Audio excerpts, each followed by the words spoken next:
आगे बढ़ते हैं खबरों में।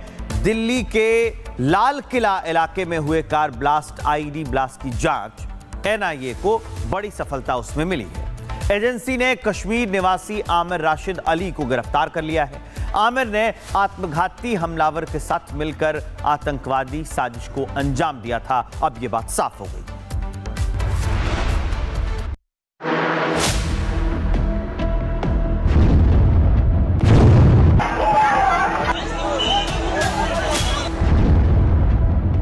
दिल्ली के लाल किला इलाके में हुए कार धमाके के मामले में एनआईए को बड़ी कामयाबी मिली है।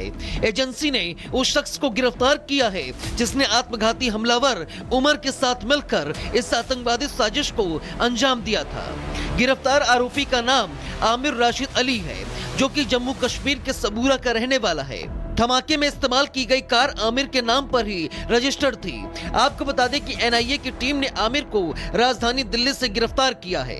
जांच में सामने आया कि आमिर ने उमर के साथ मिलकर यह हमला प्लान किया था।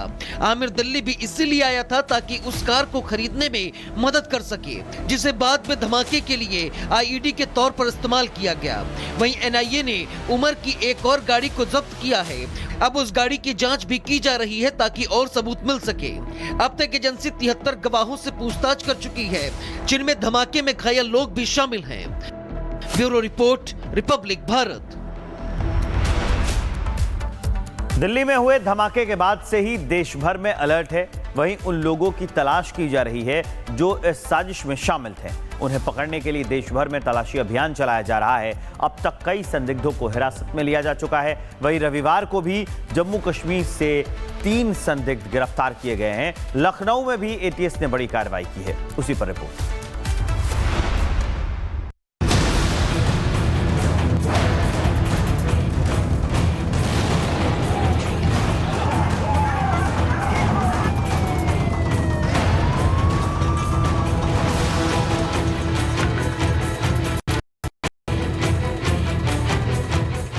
दिल्ली को दहलाने वाले ब्लास्ट के बाद अब देश भर में एक्शन तेज हो गया है।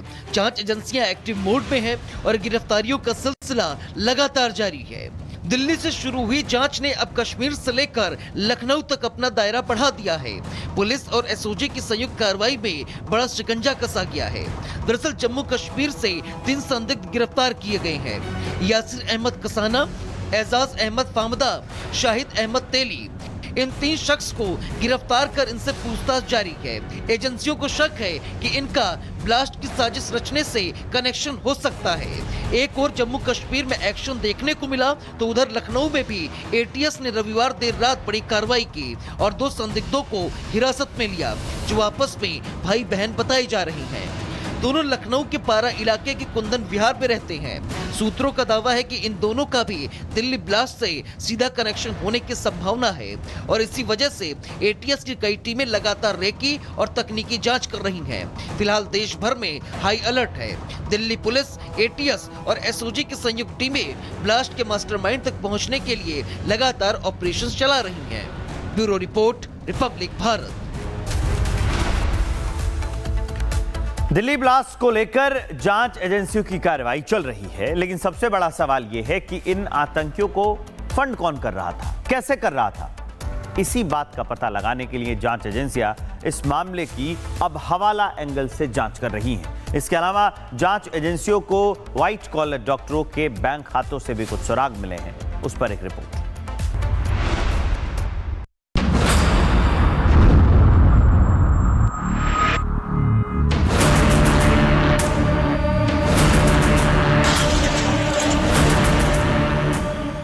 लाल किले के पास हुए कार ब्लास्ट मामले में अब हवाला एंगल की एंट्री हो गई है।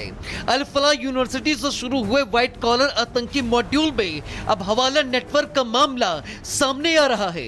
खबरों के मुताबिक ये फंडिंग हवाला नेटवर्क के जरिए यूनिवर्सिटी से पकड़े गए और अभी भागे हुए डॉक्टरों तक पहुंचाई जा रही थी। डॉक्टरों के बैंक खातों की ट्रांजैक्शन की जांच की जा रही है।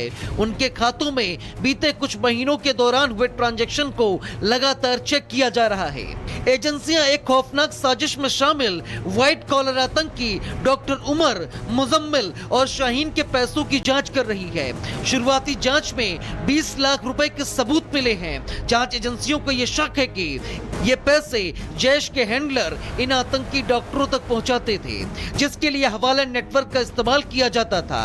इन्हीं पैसों से कार और अमोनियम नाइट्रेट खरीदा गया। करीब 3 लाख रुपए अमोनियम नाइट्रेट खरीदने में खर्च किए गए। आगे कुछ भी समझाने से पहले हम आपको यह भी बताते हैं कि हवाला क्या होता है।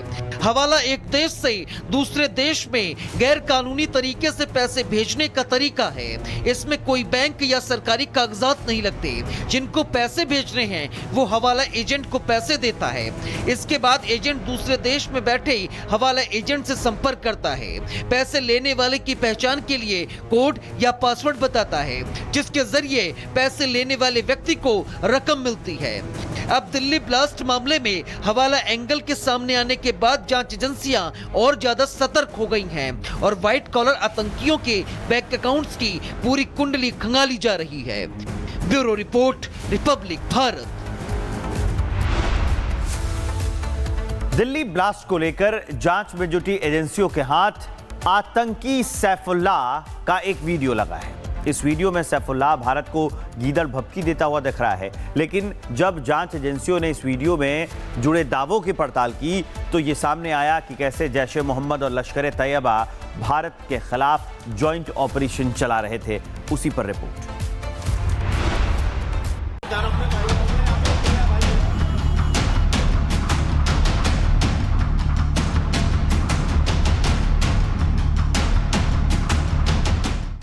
ऑपरेशन सिंदूर के दौरान भारत ने आतंकियों के टेरर मॉड्यूल को नस्ते नाबूद कर दिया। जैश और लश्कर की आतंकी लॉन्च पैड तबाह हो गए।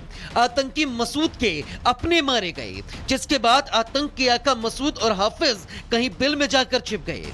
जब मसूद को लगा कि अब भारत में घुसपैठ मुश्किल है तो उसने लश्कर के साथ डील की और महिला विंग पर काम करना शुरू कर दिया ताकि वो भारत से बदला ले सके। दिल्ली में आतंकी हमले के बाद जब जांच शुरू हुई तो परत दर परत आतंकी साजिश का पर्दाफाश हुआ। दिल्ली ब्लास्ट के पीछे लश्कर जैश का हाथ था। इन दोनों आतंकी संगठन ने ज्वाइंट ऑपरेशन चलाया। भारत के कई शहरों को दहलाने की साजिश रची। 30 अक्टूबर को खैरपुर तमेवाली में लश्कर की रैली हुई। रैली में सैफुल्लाह ने भारत पर हमले की गीदड़ भभकी दी। इस धमकी को 10 दिन ही बीते थे कि भारत में लाल किले के पास आतंकी हमला हो गया। इस हमले में 12 लोग मारे गए। हमले के बाद जब जांच एजेंसियों ने इसकी कड़ी दर कड़ी जोड़ना शुरू किया तो यह सामने आया कि पाकिस्तान के एक पत्रकार ने 5 महीने पहले ही यह दावा कर दिया था। इंडिया ने हरकत करके इन लोगों को जवाब दे दिया है कि ये बदला ले सकते हैं। अब अगर इंडिया के अंदर धमाके होने शुरू हो जाते हैं या ये अपने स्लीपर सेल्स को एक्टिव कर देते हैं तो खुद अंदाजा लगाएं कि इंडिया कहां पे स्टैंड करेगा, क्योंकि ये लोग इंडिया के लिए बहुत बड़ी थ्रेट है। और इंडिया को ये महसूस हो जाना चाहिए कि हमने उन लोगों को खोल दिया है जिनको बड़ी मुश्किल से पाकिस्तान ने कंट्रोल किया था। अब पाकिस्तान ज़ाहिर है अपना हाथ खींच लेगा। अब पाकिस्तान हाथ खींचेगा।